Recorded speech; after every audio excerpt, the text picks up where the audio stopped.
Welcome to the Illuminati Broadcast. I'm your host, David Moore. Welcome. Today is Monday, September 22nd. Yeah, so I went out to the Botanica. I got me some 7 African Powers incense. And I got this little incense burner, like this one that you just like kind of swing around. So I'm gonna like put the charcoal in there, put the incense on top of it, and like burn it, do some incense stuff. I saw another incense burner that was really cool that I want to get next time. And I think it's like it has like a tube or something on the top, so the smoke will spout out like a smoke thing. And I'm like, that would be kind of cool, because then I could like do some Ars Goetia demonology stuff with it. Yeah, I didn't really invoke any marquees today, but I was looking at Samigen, which is, let's see, would be Caterpie in Pokemon. Let's check them out real quick. Samigina, or Gamigam. The fourth spirit is Samigina, a great marquise. He appeareth in the form of a little horse or ass, and then into a human shape doth he change himself at the request of the master. He speaks with the hoarse voice. He rules over 30 legions of inferiors. He teaches all liberal sciences, and giveth account of dead souls that died in sin. And his seal is this. Okay, so we'll kind of look at it real quick. If you notice, you can... I'll show you how it relates to Caterpie, because I have a drawing that I did of Caterpie. And you'll kind of notice the similarities. Okay, so he's a Marquis, so that means he's in the moon, right? He's a moon sign.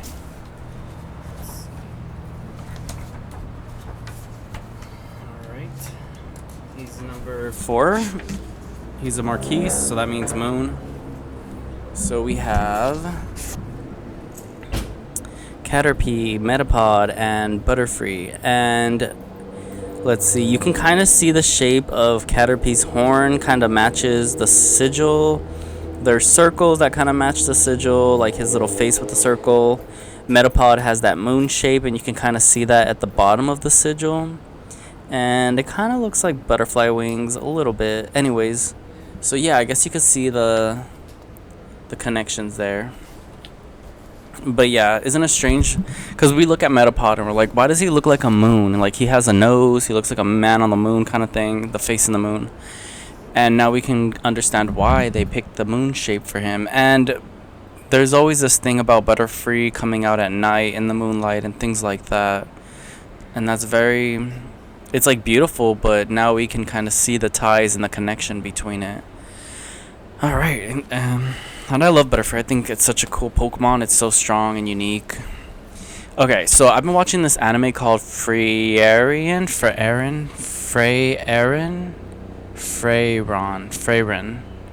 Anyways, it's about an elf. She travels along with some heroes, destroys the Demon King, and she just retells her story and explains like different parts of it. But there's a thing called demons that live in that world that basically imitate and have no substance behind their actions. And I'm like, yes, that's exactly what I was talking about yesterday with the MANIKINS. So like, they'll use anything they can to like, I don't know, get away with murder or whatever. So like, they'll be like, they'll just lie through their teeth about everything. So, and they're really good at copying and imitating, and they're very proud, and they like to show off. And that's exactly what the mannequin does. It's very proud. You see it in celebrities, you know, they're super proud about being rich and famous, and they're not very humble. And when they are, it's just an illusion, just to be like, hey, we're like normal just like you, but they're not really. And let's be honest, even normal people aren't normal. So you're not going to find anybody that's really holy in that sense. So maybe the mannequins have taken over the earth, and there's not very many, holy ones left. So let's try to go. I wanted to talk a little bit about like my heritage, because it's Ashkenazi. So that means German, and my family would be like the descendants of Noah. And so Noah had 3 children, Ham, Shem, and Japheth. And Japheth was the one that he bestowed like a blessing upon, that he was like, all right, your house is gonna be like, you're gonna live in the tents, you're gonna be served by the other brothers. If you think about it, it kind of like sounds a little bit like the story from Harry Potter, the Beetle and the Bard, and the, what is it, the three stones, those three magical items, the Cloak of Invisibility, the Resurrection Stone, and the Elder Wand. So you kind of have this like idea that there's these three brothers and they've been given gifts, but also that they use them for something. I don't know. Okay, but it kind of ties in, because if you think about it, in the story, Noah gets really drunk. I don't know if it's Ham or Shem, but one of them comes up and sees his dad naked and goes and tells the other brothers, and then the brothers are like, oh snaps, let's cover him up. So they kind of walk backwards, cover him up with the robe that's kind of like the Cloak of Invisibility. I don't know. And yeah, but I guess if there's anything we know is that Ashkenazis is like Hebrew and Jewish, so that means that they're wizards. Also, I have Irish descendancy from like royal kings, so that's Druidry and Celtism, and that just, that's also wizardry. Like, so I have a lot of wizard and witch blood inside of me from ancient times, a lot of high priest action, because that's what a high priest is a wizard. No matter what anyone says, it's a wise one. They can use magic for good or evil, it's all up to them. But they have like this right to be able to do things, and they have a conscience, and they have like a balance. But also they can be heroes or they can be villains. It's all up to them how they want to live their lives. Family is important to them, obviously, and they can choose whether or not they want to be part of one. So I don't know if they have a little bit more freedom, but maybe they do than the average human. And they wouldn't really be considered human. If you hear a lot of like stories from Jews and they say things about other races and they ask them how they consider them, and they say they're not human. So they don't see them as humans. Yeah, if we go into like Harry Potter lore, you can see that like the more pure blood you are, the more higher rank you are, and the more important you are to wizard society and like where you fit. And yeah, so my family would be considered pure blood because they're up there. They weren't really mingling with the other races. And when I look at my DNA tests and results, you can see that it's very straightforward, that they followed a certain path throughout the timeline. And you can see like where they kind of interacted, and there's no like spike in a different direction that explains otherwise. Yeah, so if magic's in my blood, that's really cool. I love that. It's not a really if or what kind of thing. Let's see.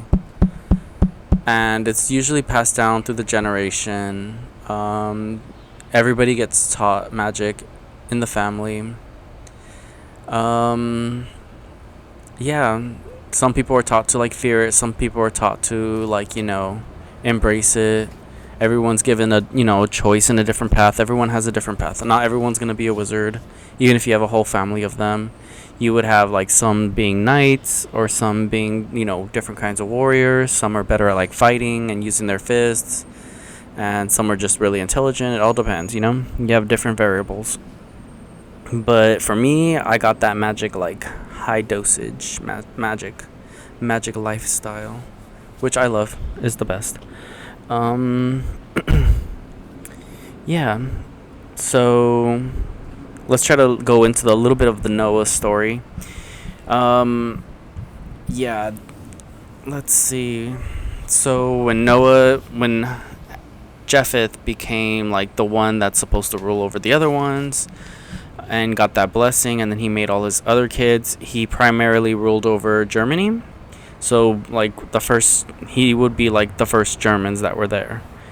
And then he went south. So he went south, but they also inhabited Russia, they inhabited France, and they would go around in different areas and conquer different nations, and they would go down to like Israel, and then from there you would have King David, and then if you go further you would have Queen Esther, because Queen Esther has that Indian blood, but it's not like necessarily the same. And the cat's back. And the cat's back.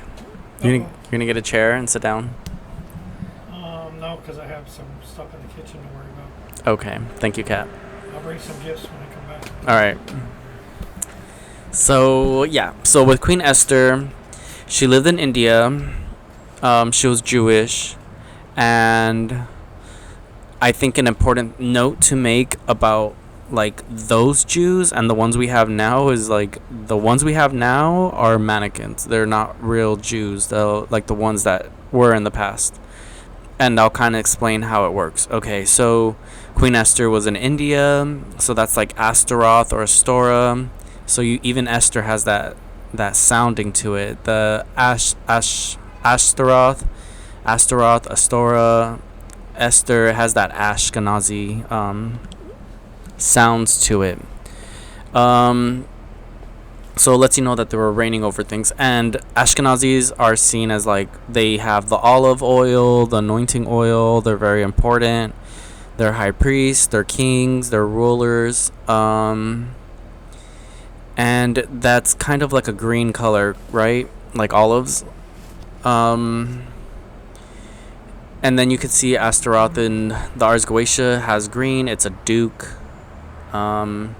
So yeah, you can keep going through the story a little bit. And it's like a female, ruler, so that's like a Venus kind of attribute. I know it sounds fragmented, but eventually we'll be able to like explain it a little more clearly. But right now I think it's important just to get the information out there so we can kind of get make our own assumptions real quick and like our own ideas about like what's right and what's wrong, and then later on we'll start saying like, okay, this was true, that's not true, this is true. Alright, so we have Queen Esther. Then she has that Indian blood, because I'm like, why do I have like a little bit of Indian? Like nobody was from India in our family, but that makes sense because that means they must have traveled down there, lived there, and then moved back to Israel after a time. And then you kind of have where, let's see, if they go back to Israel, there's a time when all the Jews get exiled from Israel. Okay, but if we go even further back, we have, Moses living in the desert or living in Egypt with his family. And there's a lot of conspiracy theories that talk about how the pharaohs are actually prophets, like the prophets that we have in the Bible were pharaohs. I just killed a midge fly. Alright, so yeah, they were pharaohs. The like Moses is like a pharaoh or something. Solomon was a pharaoh. All the prophets in the Bible were pharaohs at one point or another, something like that. I wish I could find a video, but a lot of people like try to destroy that information where they were pharaohs. But if you could find it, let me know, because I'm always looking for it. So yeah, that just lets you know. But I know that I have Egyptian too, because it's my mom's side. But there's also like this idea when you're in the Abramelin, is that there's like this Jewish and Egyptian blend of magic. And it's basically the same thing. So like all the Egyptian gods, all the Greek gods, all the Judaic gods, they're all the same. It's all the same story. It's all the same lineage. It's just as time passed on. Yeah, so that, and then there's a lot of stories about like the Celtics and the Druids and Egyptian mythology like intertwining. So it lets you know that somewhere along that line my family was ruling over those nations and had their foot in the door. And they did things. So that's just a lot of high priest energy. So when they do build the third temple, and Ashkenazi is supposed to lead the rituals and all the sacrifices and everything, and like basically work there, and they don't really want any other races to go there and do those things that are allowed to do that. So alright, so if you have Ashkenazi and then you have a whole bunch of other Ashkenazis, they would be the mannequins, because they're not real Ashkenazis, they're like fake Jews. So when you have Hitler, you're like, alright, when you have Hitler, you have people always ask like, okay, if Hitler was a Jew, then why did he kill other Jews?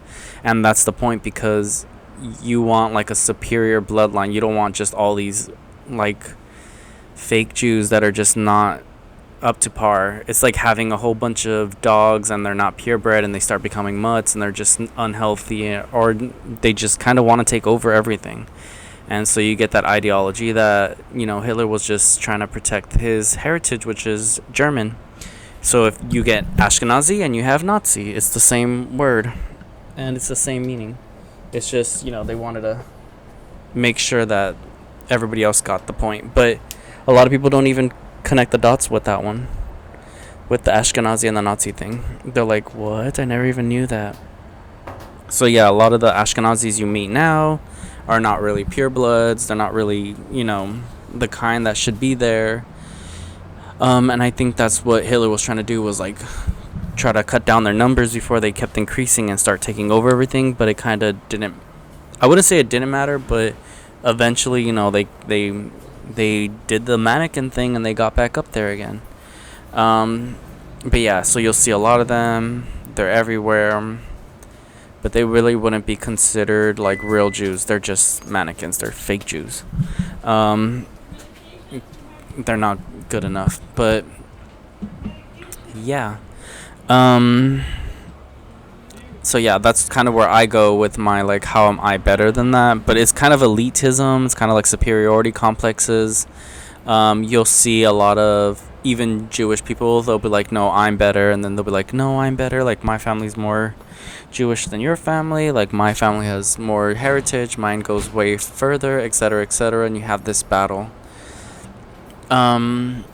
Yeah, so there's that.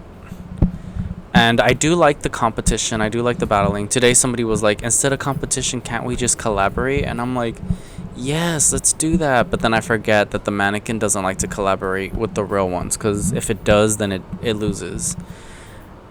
I don't, honestly, that part's weird, because it's like, you would expect them to be able to like have fun, be able to do things alongside of us, but no, they don't. They can't manage that energy. They can only like, they just they won't be able to do it. They just can't. They're incapable of it. Mannequins are very difficult to work with. You can't get anything done with them. They just ruin everything. They could do things really good when they're with other mannequins, but if they try to do it with an Ashkenazi, like a real one, they couldn't do it. It's just comes out bad. It's just, and they're like, I don't know, they have something that's wrong with them. I don't know.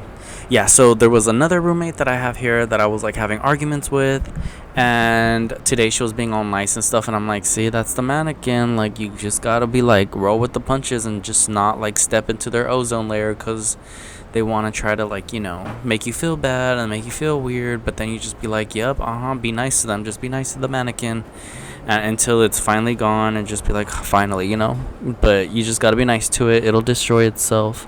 I know there's always times where like I'm like, oh, I really, really hate that person, and then I'm nice to them for a while, and then something, happens to them, bad happens to them, because they just, I don't know, it's like a mechanism, like, you do good around them, and you're like, to them or something, and they break.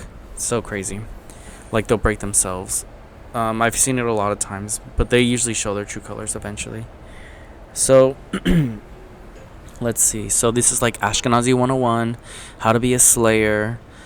Slayers are important, and Freyryan, they call Frey Aaron the Slayer, because she killed the Demon King. And I'm like, that's cool.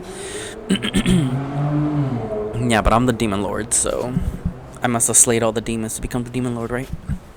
Alright, so yeah, I have that incense. I'm going to burn it tomorrow. I think I'm going to try to do it at Elysian Fields, Elysian Park, somewhere in LA. It's like this really big park. And I'm going to find like a quiet, empty place and just do some rituals there and try to invoke the spirit. And I want to like just manifest all my strength and energy into the world. And I want to like make my magic stronger. I really, really want to invoke my magic to get stronger, to become heavier, to become more powerful, and just to like make more actions in the world. I feel like there's moments where I do all that, but it's just, I know when you add extra spell components, it like increases it. And last night I was like, okay, let's say the demons are bad. Like, the mannequins, that's not...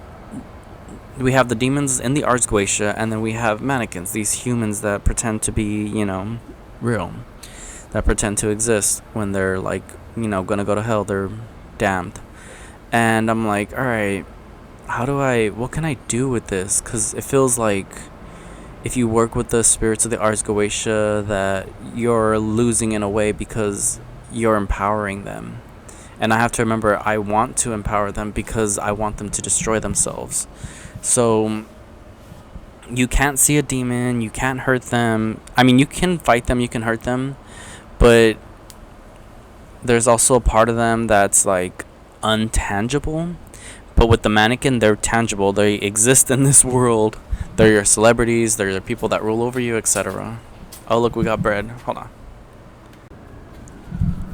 Alright, welcome to the Illuminati Broadcast. Alright. Okay, let's go back into the Ashkenazi story, okay?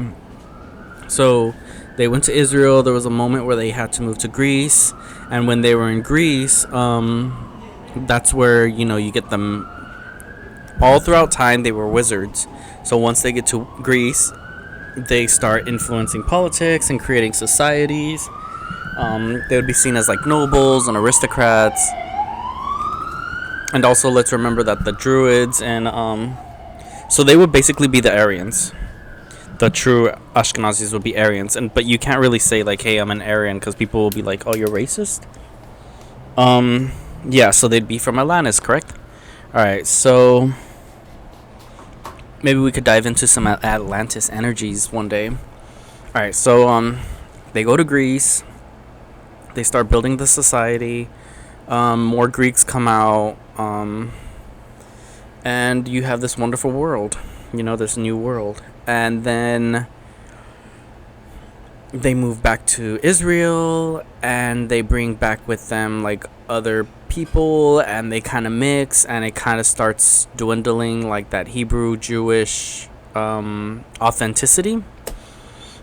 And then you start getting Jesus comes out, and then he's like, oh snaps, like there's gonna be a lot of fake Jews, like not a lot of real ones. There's gonna be like a lot of mannequins running around the earth, so I gotta be prepared for this. And like he does his teachings or whatever, and then you get this energy where it's like, okay, a lot of those real Jews were in Rome, and they were trying to incorporate themselves back into Israel in a way. And that's when you get Jesus. And if we look at Jesus Christ, we also have Julius Caesar. So you have this JC symbolism. And if you notice a lot of in history, they're always, for some reason, they'll make like the prophets really poor, and then the Egyptians will have the pharaohs. But if you really look at it, they were the same people. So in the same sense, Julius Caesar and Jesus were the same person. You just get two different sides of the story. And I think it makes sense because there's a lot of stories where Asmodee takes the ring from King Solomon, and King Solomon becomes like a peasant, and the demon rules in his stead and nobody notices, but Solomon makes it back to the top again. And that's kind of this theme about this Ashkenazi story where you're like poor and you have to go back to the top and make it to the top. And you see Hitler do that. He started off, with nothing, and then he made his way back to the top. And that's like a very important like lore connection in the stories that you see with the Ashkenazis, because it's like all the mannequins take everything away from the Ashkenazis, the Aryan race, the true Jewish Hebrew people. And you see that a lot too in history after Jesus dies, and then you have Julius Caesar dying, and then there's this new revolution of Christianity, but that still has parts of that real Ashkenazi heritage. So they're no longer Jewish the way they used to be. They start becoming Catholic and Christian. You have two sides to the Ashkenazi. They're like learning both ways. And then you have some that go to England, and then some go to Italy, but they always keep this open trade in France and all these other places, and they start evolving. They start interpreting Bibles, they start making Bibles, they start making it easier for people to understand religion. They start opening doors, and behind the scenes they're using magic, or maybe even in front of people, but like at the same time, like they're high priests, they're prophets, but they're just going through a time where everything is more digestible. Because people are becoming more exposed to all this like supernatural energies, and they're getting kind of used to it to the point where it's like, okay, like now we know what a witch is, because back then if you did meet a witch you probably wouldn't know, but now you can kind of figure it out. And then but you also know that there's mannequins, so they learn how to like copy people, and they just keep breeding and making more mannequins. And the Ashkenazis like very selective, they don't breed like that, they don't just like have, they can have a big family, but they're not like out there just being nasty and just sleeping around and making random babies. They like take family and relationships very serious. So yeah, this is the real Ashkenazis, and then you have the fake ones. So you can kind of see that as like in Harry Potter they have like the wizards and the purebloods, and then you have the goblins, and like the goblins are trying to be like the wizards, and those would be the mannequins. They're trying to be like the purebloods. Yeah, so you could call this like kind of like ideology that's like racist and elitist or whatever, but it's the truth. So I'm just trying to give you guys little facts about world history. And yeah, so then you also have some Ashkenazis, because they're supposed to be really good with the maps, they're supposed to be really good with finding routes and trade, and they're just very intelligent when it comes to like going from one place to another. Some go to Japan, and that's where you get the myths about the Tengu, which are like crow people with big noses and have boxes on their foreheads, which look exactly like the way Jewish people look like. And they're running through the mountains, learning martial arts and doing like divination and magic, playing with leaves and symbols, and it just kind of, but that also bred down to like royalty. So then you get, you know, a lot of clan symbols like the Triforce, etc., and you get further in and they just get more refined. And a little like note that you probably didn't know is in Nintendo used to be a card game, like a Japanese card game, and that has a lot to do with like tarot, and but they kind of evolved into this company that starts selling games, like video games, and that makes that makes a lot of sense. And then that makes even more sense because you have Pokemon, which is directly created from this book. So they're the demons, the 72 demons of the Ars Goetia. One day I'm going to make a video where I explain it so perfectly you guys are not going to be able to, you know, doubt it, because it's pretty true. So even in this little book, I just put them all in here, and then it just makes sense. But you can only use the original Pokemon. The ones after that, they're just, you know, whatever they want to make by that point. But the first ones, they made them really accurate to the lore of the Ars Goetia, all the way down from the marquises, like all the way down from their signs and ranks and titles, etc. Yeah. So you have this idea of the Ashkenazi like going places and being kind of nomadic and like creating royalty and cities, but they're not the fake Jews, because the fake Jews just inhabit a place and they don't spread out and they don't live and they don't experience life. They just stay stuck, and they only move if you force them to move. But the true Ashkenazis, which would be the Aryan race, the Atlanteans, would just go all over the place and create new civilizations all the time. So they were the pioneers. They would be like going out there finding new lands and creating opportunities for different people. But it kind of bites them in the butt in a way if they're not prepared, because then the mannequins take over and they just don't stop taking over. But you see like presidents and things like that, and they follow those Ashkenazi laws, which would be Freemasonry. So when you see Freemasonry, that's all about King Solomon building the third temple, or the first temple, and he uses demons and spirits, and he uses the books and the Ars Goetia and grimoires, and he knows what he's doing, and that's exactly what they teach in Freemasonry. You know, you're a builder like Haram Habif or whatever his name is.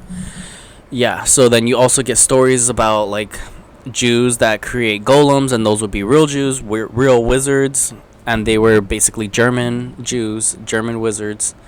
And even in like the KKK, you have like imperial wizards and grand wizards. So there's still this connection, but like you're not the mannequin, because the mannequin is a fake Jew that just keeps living to create more, and it doesn't really exist to serve God. Yeah, and it doesn't follow like the path. So you have like the Knights Templars, they're like running through Jerusalem. They bring back the Ars Goetia, They go back to France and England, and they start spreading out their information again. You get Queen Elizabeth.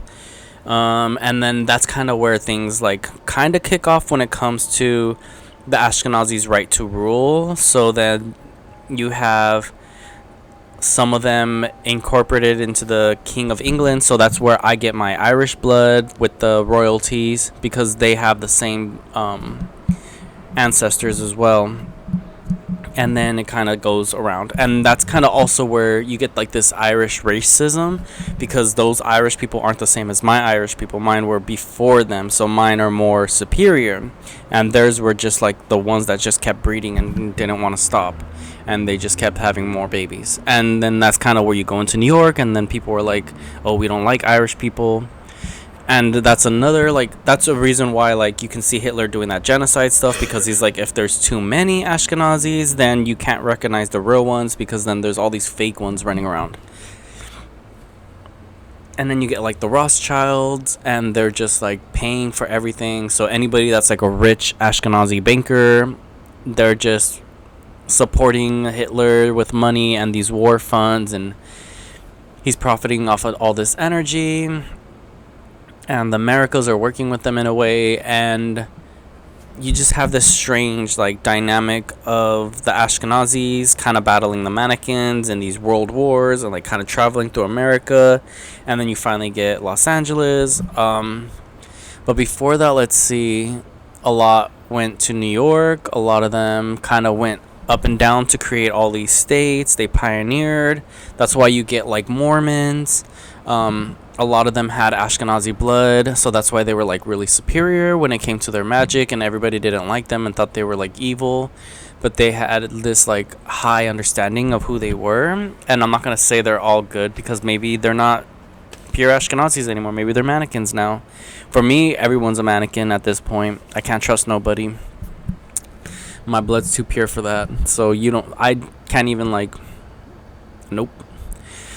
So then, even if I meet like another white person or something, and I'm like, I don't know, they could be a mannequin, because a lot of them like things that they're not supposed to like, that break the rules, and they don't really live the way their ancestors used to live.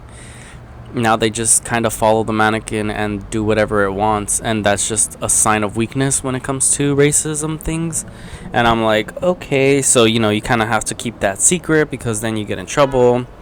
So yeah, people don't like racist things. They don't like to be called out on stuff like that. Me, I don't care. Like, I love that kind of stuff. I love my heritage. I love what I learned. Oh well, what are you gonna do, cancel me? Like, I'm already canceled. Let's see, like on MySpace, I would write whatever I want, and people would be like, you're so mean, and I'm like, sorry, not sorry. Like, I still have more friends than you on MySpace. I still have more things. Like, I'm still good looking. I'm still awesome. Let's see. Yeah, you'll be like, oh, so where do you get your dark skin from? I think that is like with the Hebrew and the Egyptian part. And then it's also when you see the Moors in ancient literature and stuff, they usually have dark skin, but then they try to say that they're mixed with Africans, but my DNA doesn't have any Africans, so then it doesn't make sense. Before I took hormones, I had dark skin. Huh? Before I took hormones, I had dark skin. Yeah, so if you have dark skin and you're like from a white nationality, you just have like stronger melanin energy. Like, sorry, like it's just it just means you're more connected with your Hebrew roots, like with God's chosen people, because we were the first ones to exist. Oh, when I look at my DNA, I have like 98% Neanderthal, more than other people. So that means my ancestors are so old that they created the rest of you guys. And they were here before everybody else. And they didn't cut the line. They didn't like interbreed or like breed outside their race. And they didn't like dilute the potency of it. And yeah, and I don't have anything wrong with me when it comes to like, how some people get incest stuff. Like, I don't have any of that. Yeah, so that means that they must have been like really careful about how they bred and who they picked in their line of blood. And then you can have the people that are be like, well, in the Bible it says this, and then it's like, well, get over it, because you can interpret it in so many different ways. But then they'll be like, oh, well, where's your proof on all this? And it's like, well, I don't really need proof. I just use it to my advantage in the astral realm, because what can I do with it in real life? I can't just go up to somebody and be like, I'm an Ashkenazi, do what I want. No, I have to just, invoke the spirit in the astral realm, and I can control a lot of things over there, and I can manifest. Like, I don't think anybody can do anything like half the things that I can do in the spiritual realm. I don't think people can fly there. A lot of people don't dream. A lot of people don't see their dreams. A lot of people get scared of their dreams. Some people are just like disillusioned, where they let people control them. There's just like a lot of factors that I'm like, they have like one side of my gift, but I still have like all these other ones. So I'm just like, you guys have a gift, don't get me wrong, but it's like you have all these other like, what is it, vices and sins that just bunch you up with all the rest of the mannequins. And I'm just like, you're not good enough. You're just not good enough. So I would basically be Voldemort. The thing that I like is my initials are David Moore, so it's DM. And then for what's his name in Harry Potter, Draco Malfoy is also DM. So we got that pure blood. And yeah, what's up, Slytherin? Yeah. But a lot of times in gangs and like mafia stuff, you have the north being red, the south being blue.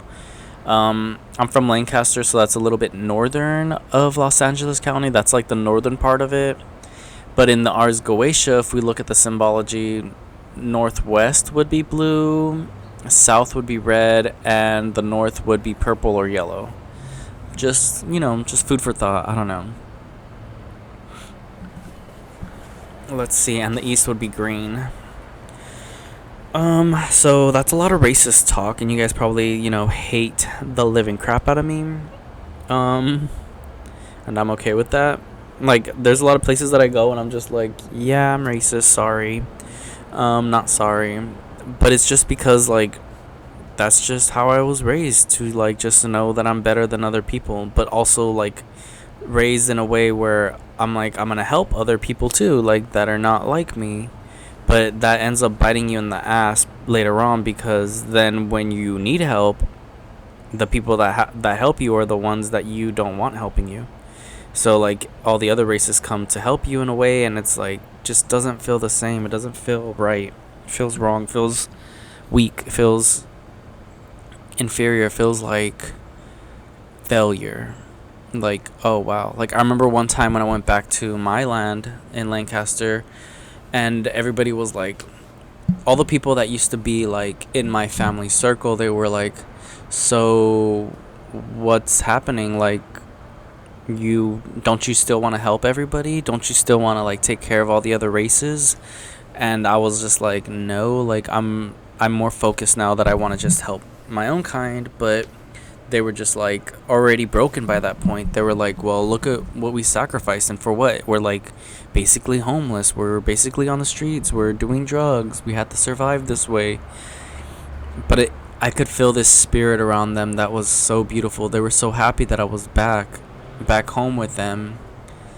But they also knew, like, and they were enjoying it. There was such a beautiful energy. Like, they were so happy I was home. But the mannequins were rampant everywhere. They were crazy. They were like mad. They were angry. They didn't like it when we got together and got stronger.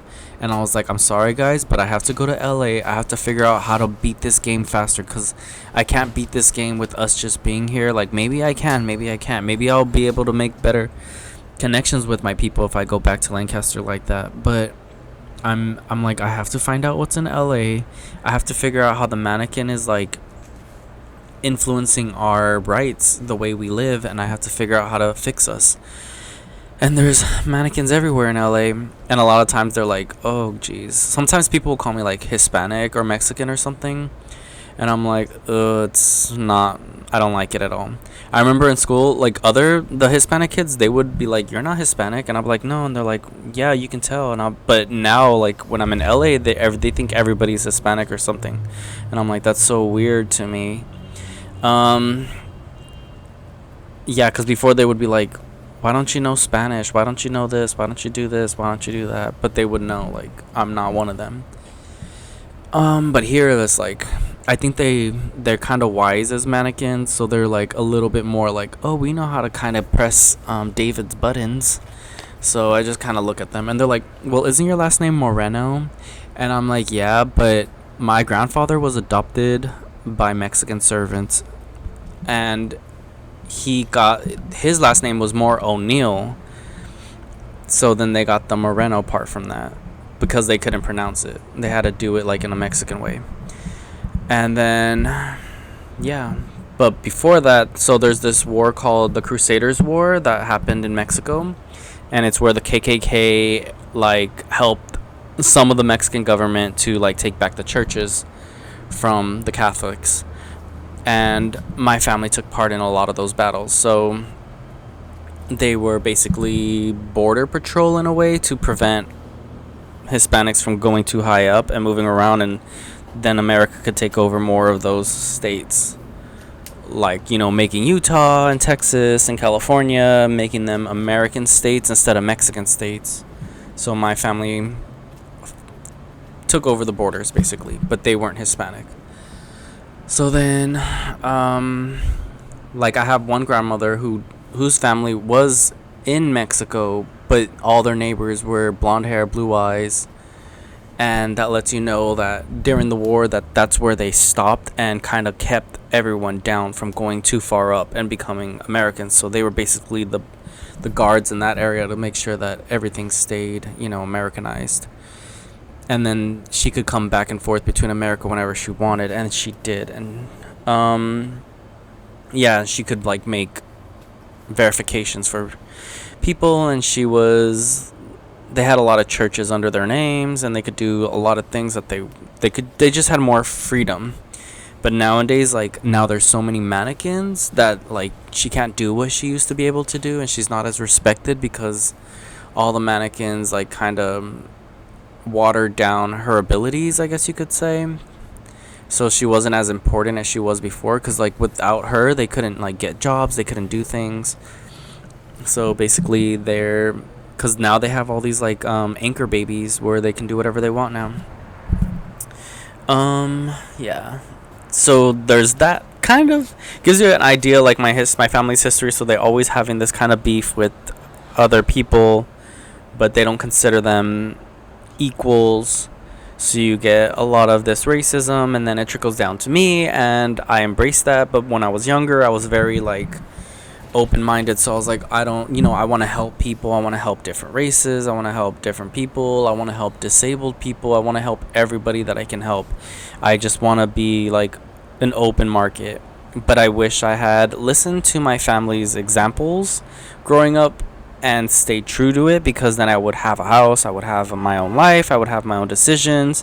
But as time passed on, the mannequins start getting all those abilities, and they start ruling over you, and then you have to kind of fight your way back up, and you lose your freedom of speech, you lose everything that you are, and you become nothing.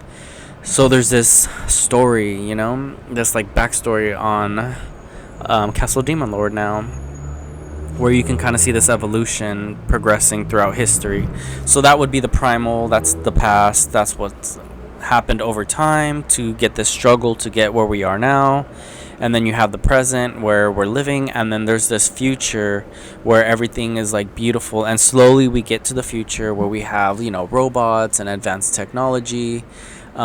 Another thing that's important is that Ashkenazis usually invent everything. So they invent, like, medicine, they invent technologies, they invent electricity, they invent different things, and then the mannequin kind of learns how to do it and takes it over and keeps going with it, and then you get that irresponsibility factor. But it becomes, like, easier and abundant when the Ashkenazis invent it first. Oh, gotta get that midge fly.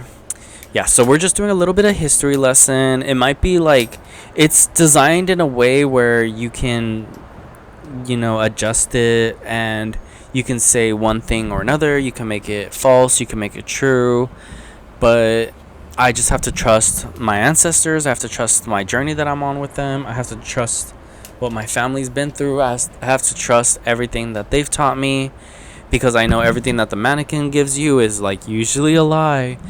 But they also mix a lot of the truth in, and they were really jealous of my family a lot of times, and I wouldn't really understand why they were jealous. I just thought they were in pain because they didn't have anything, and then finally when you give them something, they're the worst. They're the worst. Yeah, and they think they're better than you. That's part's horrible. Like, I don't think I'm better than people. I know I am, but I don't like tell somebody like I'm better than you. You're worthless. But in reality, it's true. But I don't like to like. But the way they do it is like, it's like if you went up to God and you're like, I'm better than you, God. But you can't do that because that's God. You know, like He's better than you no matter what you do. So it's kind of like, what's the point? But it makes sense because that's the mannequin's factor, is that it's there to mock and scoff and like disrespect, you know, the origins, you know, the godliness, the Ashkenazis, the rightful rulers. And then you have all these mannequins running around destroying everything.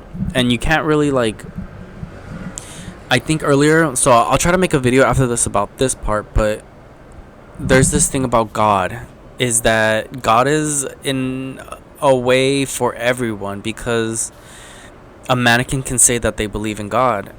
A mannequin can follow a religion and be part of God's story, but you can't say that's not true. You can't go up to a mannequin and be like, hey, you're not part of this story, because they can say whatever they want. They can do whatever they want. They have autonomy.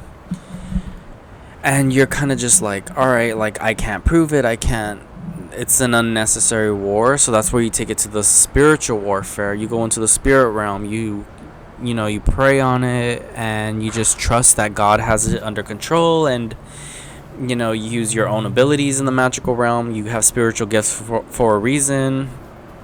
Like, I remember back in the day we had, like, white witches that were very intelligent, that knew how to use tarot readings and magic, and they'd be able to defend the family and destroy the enemies, and nobody could do anything about it, and the mannequins would break. But eventually, like, the mannequins made their way into the world and broke a lot of them apart, and like made it so that everyone thinks that they're a white witch now, and anyone can become, you know, magical.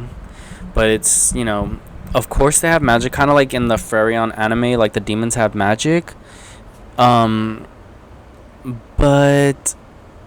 that's a good thing, because then you can challenge. That's where wizarding duels come from in Harry Potter, is this idea that, all right, I have magic, you have magic, let's test it out. And it's supposed to be fun, it's supposed to be polite and courteous, but you're supposed to, you know, hit them hard with the magic. And you don't have to be mean after. You don't have to hurt them in the real world. You just let the magic do the work. And you just trust that it's going to do what it does. And there can be moments where the mannequin doesn't get affected by the magic, and they just live their lives and nothing bad happens to them. But then later on, something, you know, gets them out of your way, and you keep going on with the story. And you have to face more mannequins. It just doesn't end for a long time. You're not going to be free for a while. And then eventually some wizards do get free, where they don't have to deal with the mannequins. But, you know, that's the last generation. That's the one that was before us, where they worked really hard to fight back, and they were really crazy and racist, and they used physical violence, and they got through it. But, you know, we're in a era where we can't use physical violence, and we have to use our mind, we have to use our spirit, and we have to trust our energies that we've been working on. Because there's a lot of wizards out there. There's a lot of people that have magic that are really powerful. And it's like, well, are you going to use it to help the mannequin? Or are you going to use it to destroy them? And, yeah, like, how are we going to change the world? How are we going to make it better? Are we going to have houses for all the, you know, true people, and destroy the mannequins and get them out of here in a way? But that part's difficult, too, because you can't really push out the mannequin like that, because they try even harder to, like, stay stuck around you. So you just have to trust the magic and, like, build houses for each other, and like really good places, and not cramped up like a city. You need them to be like, have lots of land for one house, so they can have a family and do whatever they want. They can live alone. They don't have to pay. They don't have to like search for food. They can make food. Everybody trades in a good way.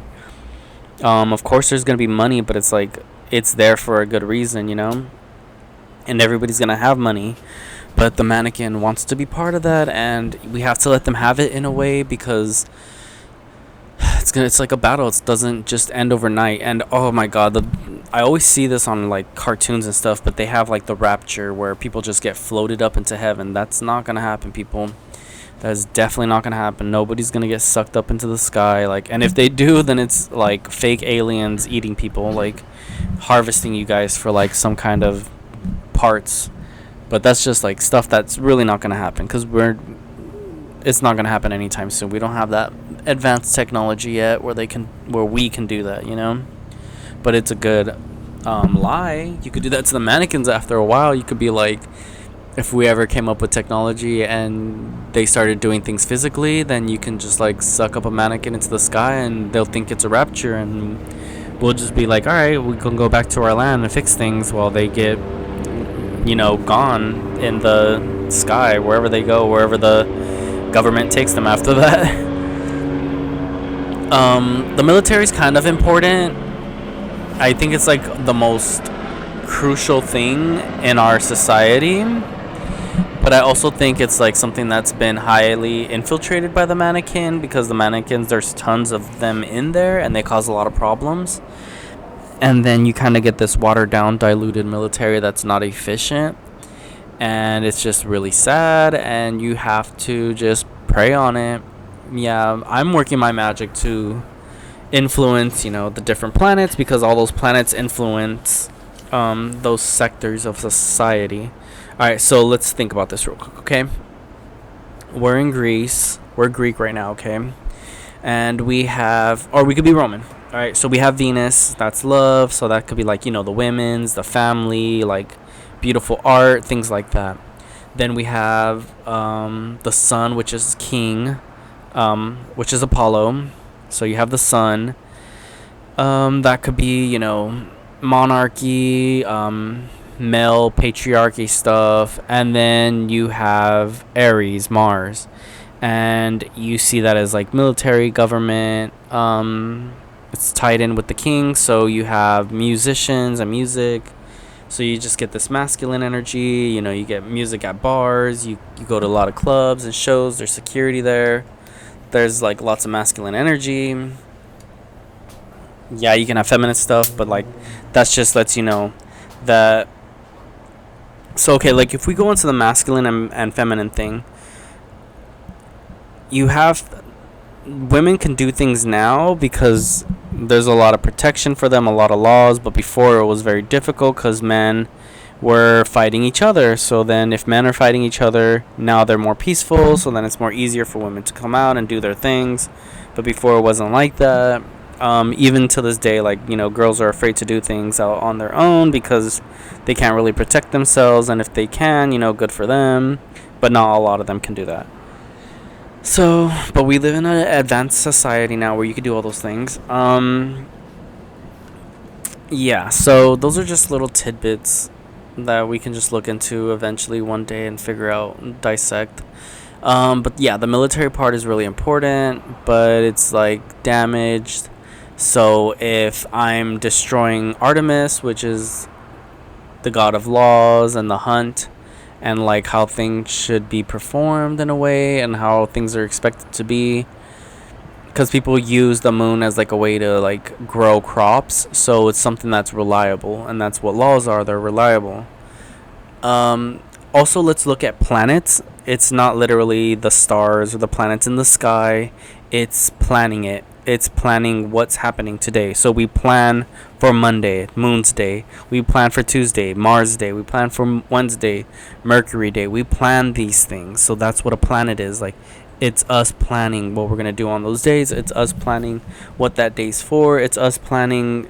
It's just a plan. Like, it's an idea that we put out into the universe for like what's going to happen next and what we should expect. So you have David, which is the day. You have Solomon, which is the sun and the moon. And then you have the planet, where you're planning out what you're going to do those days and weeks, and use the sun and the moon as your little compasses, how you keep time. And that's kind of where you get those 3 magical rings. So the day, yeah, so we could have Saturn for the day. We could have the planets for planet, and then soul and moon for like the zodiac signs. I don't know, there's just this connection there. I know it seems like a stretch, it seems too much for your little brain to figure out or understand, but like I don't know. Maybe we'll figure it out later how it all works. I mean, we already got the basis down, and I think that's what's most important. But like, what can we do with the next? I'm always like, what can we do with anything next? I like to plan things out. I like to strategize. I like to schedule things, but I also like to go with the flow, because if you like stress out too much on how to do something, it's just really boring. It's not fun, and a lot of things pop up, and you kind of have to take your time. But yeah, like taking my time destroying the mannequins, that's not part of the plan. Like, I like to always schedule something to be able to destroy them. I always like to take time out of my day to destroy them in the spiritual realm, and it affects them. So if you ever watched Yu-Gi-Oh, they duel in the shadow realm. That's very Egyptian. That's very Ashkenazi.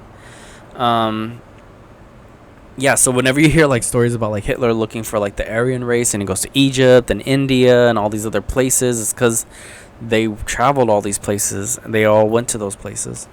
Yeah, so you might not like Hitler, you might hate him, but he's kind of like a genius in a way. But I might get canceled for that. All right, or blocked or something, or reported. I don't know how that works, but that's just crazy to me. Like, that's the weird part. So we got to keep figuring out things. So we get the little tidbits here, the little hidden information, the stuff that we know but we don't understand. And we start putting the pieces together. We start putting the clues together. A lot of stories and movies, everything comes from Ashkenazi. Like Disney, all the stories that they use are Ashkenazi. So that means it's German. It has German roots that spread out. And then over time, everything gets kind of diluted and messed up, and the mannequins start taking over all the good stuff and like remaking everything because they can't come up with new ideas. Yeah, you have Zelda that kind of is mixed in with that Celtic and Egyptian mythologies. What else can we go with? Yeah. All right, so we have a little bit about this history that doesn't really make sense, but it has its little tiny webs, and those little webs are important because they've been there for a really long time. They've connected these ideas, these races, this mythology.